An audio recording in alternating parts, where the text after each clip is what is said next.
If you skip ahead to section 1.9 in the book on determinants, the first sentence says, "You may be surprised that so far we have not mentioned determinants." Well, I'll say I was surprised, and so surprised that I think it's worth jumping ahead to talk about determinants and then going back to fill in a couple of intermediate sections. So we're going to skip ahead to section 1.9 here. And I'm going to start by restating a theorem that I mentioned in class on Monday. Okay, the theorem is about an n by n matrix A, and it says there are a list of conditions which are equivalent, which means that a matrix satisfies any one of these conditions exactly when it satisfies all of the other ones. The first condition is that A is non-singular. And I'll remind you that the definition of non-singular is on page 23, and it says that the matrix can be reduced using elementary row operations to an upper triangular matrix with non-zero entries on the diagonal. And the row up and the operations which are allowed are adding a multiple of one row to another and switching any two rows. The second condition is that A is invertible, which of course means that there's an inverse matrix A inverse such that A times A inverse is the identity. The next condition is that any matrix equation AX equals B has a unique solution. And when I say any, that means that for any n vector B, this vector equation has a unique solution. Next, we see this is the same thing as saying that A has a permuted LU decomposition. A is equal to PLU, where P is a permutation matrix, L is lower triangular, and U is upper triangular. And finally, this is equivalent to the determinant of A is not zero. And that's getting slightly ahead of ourselves, but it's an introduction to our next section, which is about determinants. So let's start by looking at 2 by 2 matrices. And here's a formula which I did in class the other day, or should I say I did on the video, which is that if A is a 2 by 2 matrix, then A inverse is given by this formula. It's this 2 by 2 matrix, which is very similar to the one you started with, and then you have to divide by the scalar 1 over AD minus BC, and that's a formula for the inverse. And so an immediate consequence of this is that when is A invertible? A is invertible. Well, this is a very practical kind of theorem. A is invertible if and only if this formula makes sense. And how could this formula fail to make sense? Well, you better not be dividing by 0. As long as you're not dividing by 0, every other operation here is always going to work. And so that says that the matrix is invertible if and only if AD minus BC is not equal to 0. And that's quite a useful fact. Obviously, it's very easy to check. And it also tells you that in some sense, most matrices are invertible. So for example, and this is like one of the ones we had the other day. Suppose I had a matrix 1, 2, 4, X. When is this invertible? Well, it says almost always. The only time it's not invertible is when the determinant is 0, which is to say x minus 8 is equal to 0, which is to say it's invertible. It's invertible unless x is equal to 8. So if you think about it, if you took a random matrix like this, let me put it this way, if you put a random number here into this lower right hand corner, put in a random number, What's the probability that this matrix will be invertible? Well, essentially 1, 100%. There are infinitely many values for which it's invertible. Every real number will make it invertible, except this one number 8. And so that's the sense in which most matrices are invertible. So let's start with the determinant of a 2 by 2 matrix. I think probably everybody is familiar with this. So the definition is that the determinant of a 2 by 2 matrix A, B, C, D is the number AD minus BC, which tells us whether the matrix is invertible or not.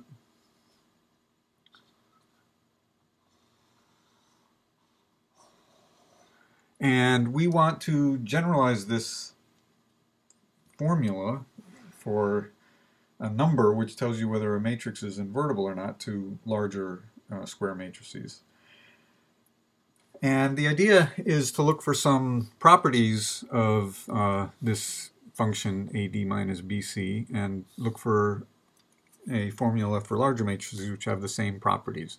So for example, one of the things we're allowed to do is row operations. So if you do an elementary row operation to the matrix A, B, C, D, for example, if you add a multiple of the first row to the second, that corresponds to multiplying on the left by this matrix.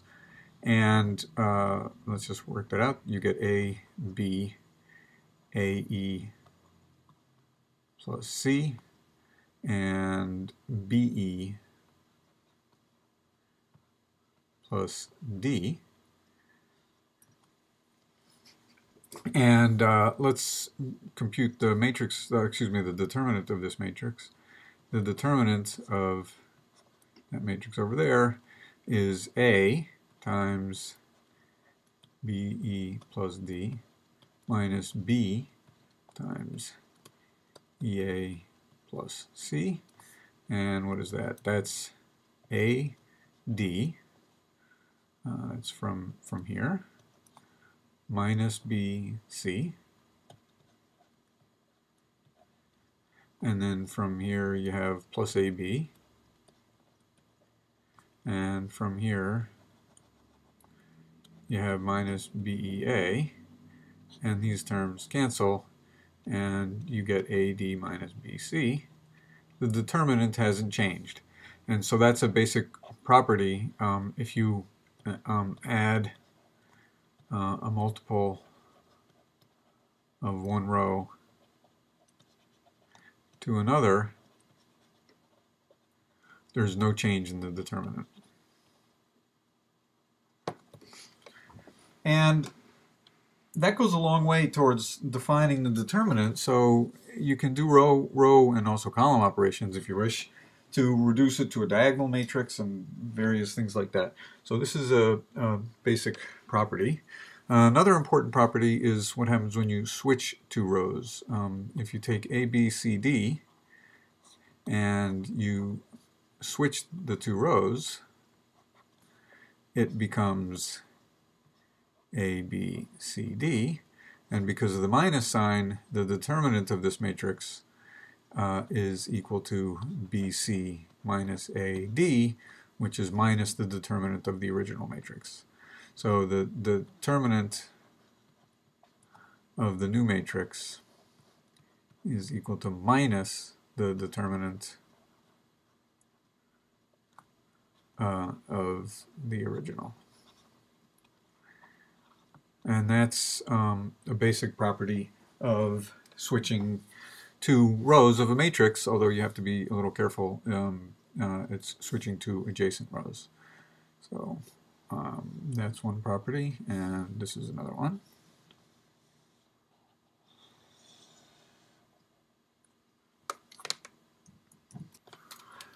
Okay, here's another property that we can see for 2 by 2 matrices. If you take a 2 by 2 matrix A, B, C, D,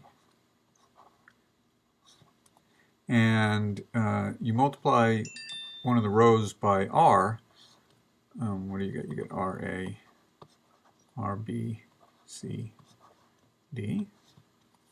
And what's the determinant of this matrix?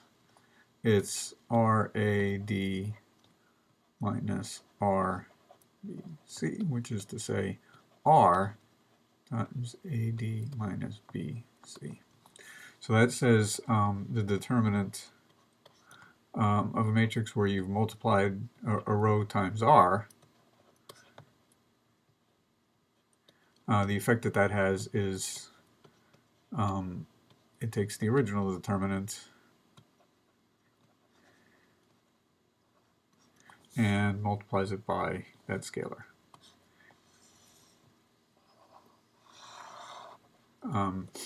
Again, if you take multiplying a row by a scalar multiplies the determinant by that scalar.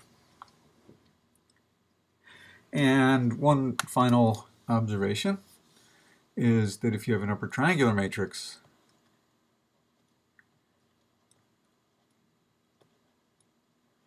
then the determinant of it is the product of the diagonal matrix entries A, D.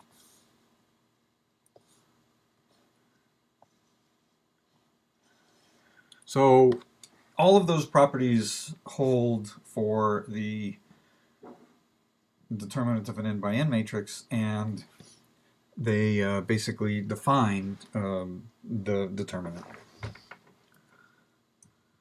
So I will give the definition of the determinant, and I'm going to state it as a theorem definition. It says that there's a unique function taking any n by n matrix to a number. So what I have in mind is, for example, in the 2 by 2 case, it takes a 2 by 2 matrix to the number AD minus BC. I want there to be a formula like that for any n by n matrix.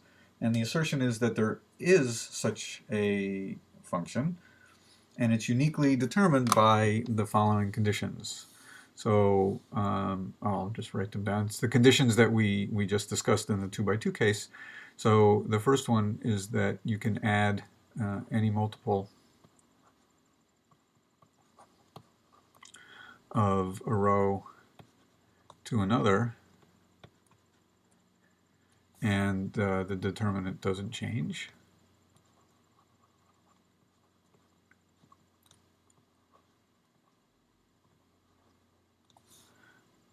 Okay. The second property is that if you switch two rows to adjacent rows, I should say,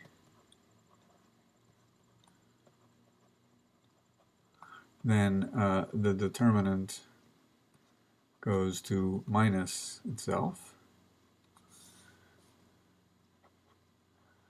The third property is that if you multiply a row, then the determinant gets multiplied by that same scalar. And finally, the determinant of an upper triangular matrix is the product of the entries on the diagonal,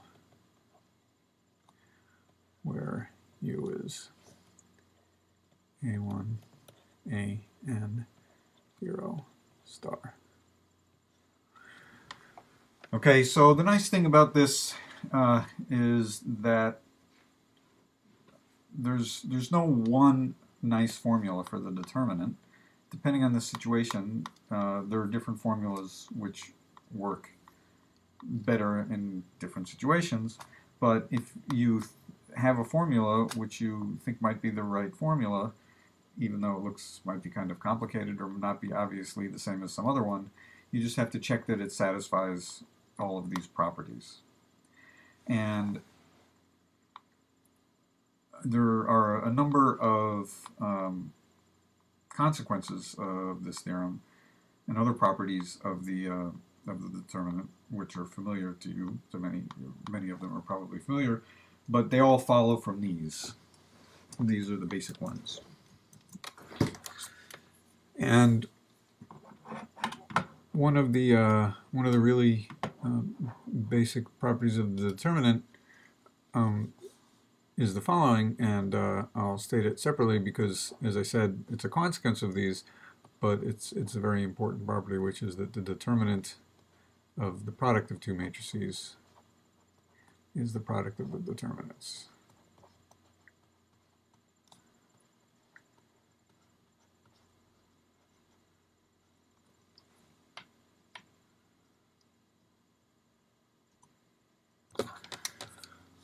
So now I would like to state some additional basic properties of determinants. So one of the most important ones is the following. If you have a matrix and you have its LU decomposition, then its determinant is very easy to compute. The determinant is simply the product of the diagonal entries in the U. So here, as usual, L is special lower triangular, so it has ones down the diagonal. And U is upper triangular with some entries down the diagonal. And the reason is very easy. By the product formula, the determinant of A is the determinant of L times the determinant of U. And what's the determinant of L?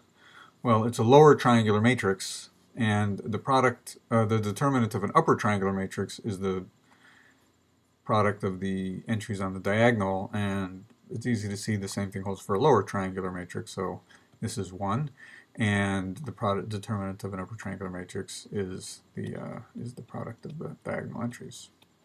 So one way to think of this is this gives you an algorithm for computing the determinant.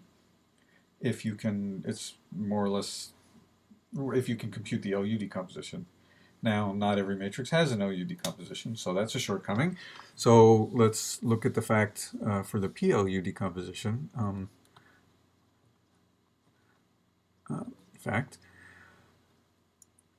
If you write A is equal to PLU, then the determinant of A is plus or minus the product of the diagonal entries in the U. And the plus or minus is just from the fact that the determinant of a permutation matrix is plus 1 or minus 1. And that's what's telling you this plus or minus right here. So that gives us a way to compute the determinant of any non-singular matrix. And it's not a formula exactly, it's an algorithm. There's a number of steps that you have to go through, and at the end of those steps you can write down a number which gives you the determinant, but it's not some sort of formula just in terms of the entries of the original matrix.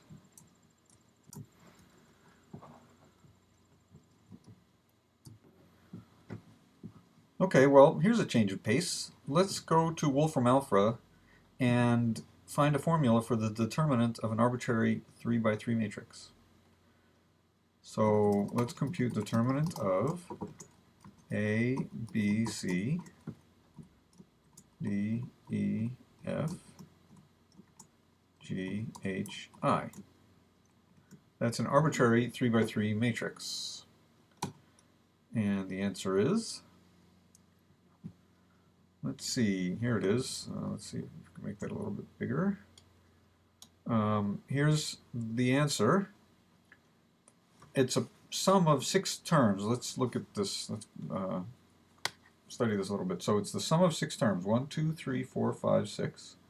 And what do they look like? The first term is A, E, I, which is to say the diagonal entries.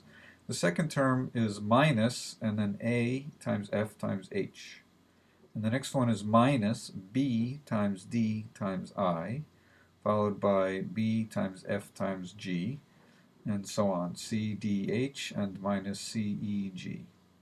So what you see is that there's one term for every way of choosing an entry from each row and each column of the one row from each row and column of the matrix. One entry from each row and each column of the matrix and multiplying them. How many ways are there to do that? Well, this is a 3 by 3 matrix, and there's 3 factorial equals 6 ways of doing it. And you add those numbers up with some signs, and that's a formula for the determinant. Okay, well, let's go back and do this again, and let's look at the 4 by 4 case. Here's an arbitrary 4 by 4 matrix, A through P, and let's calculate its determinant. There we go. So let's take a look at this. What do we have? The first term is AFKP, and we have a sum of a bunch of products, each with 4 entries. And how many terms are there? 1, 2, 3, 4, 5, 6, 7, 8, and 3 rows is 24. So there are 4 factorial terms, each of which is the product of 4 terms from the matrix, 1 from each row and 1 from each column, with some signs. And that's the simplest formula for the determinant, although in many cases not the most useful. Any formula for something of size n, which requires n factorial steps, is horrible. If you wanted to compute the determinant of a 100 by 100 matrix this way, there would be no hope. But for small matrices, it's quite effective. All right, I'll conclude with just a couple of other basic properties of the determinant. So I've already mentioned back at the beginning that A is invertible. If and only if its determinant is non-zero. And suppose A is invertible, what's the determinant of the inverse?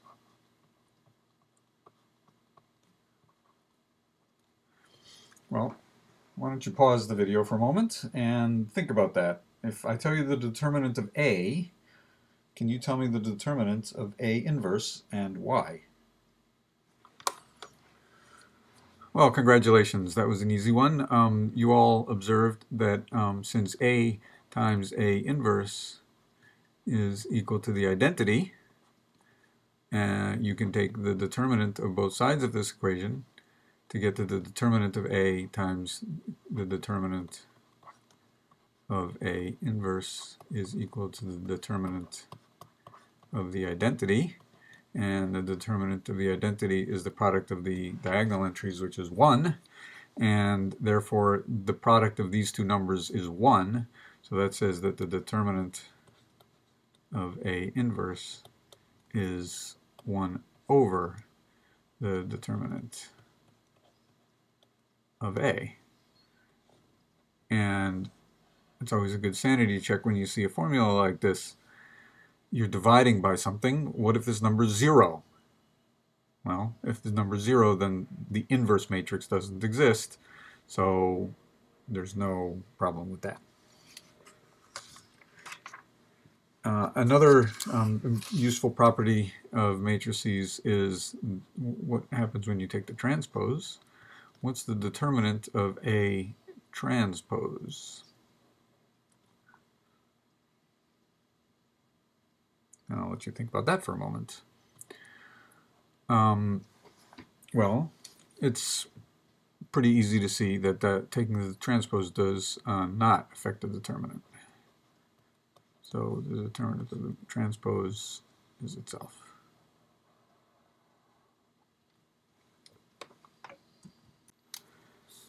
And let me just conclude with one final fact. I mentioned this in class, but it's worth repeating. Suppose you have two matrices, A and B, and I look at their product, C.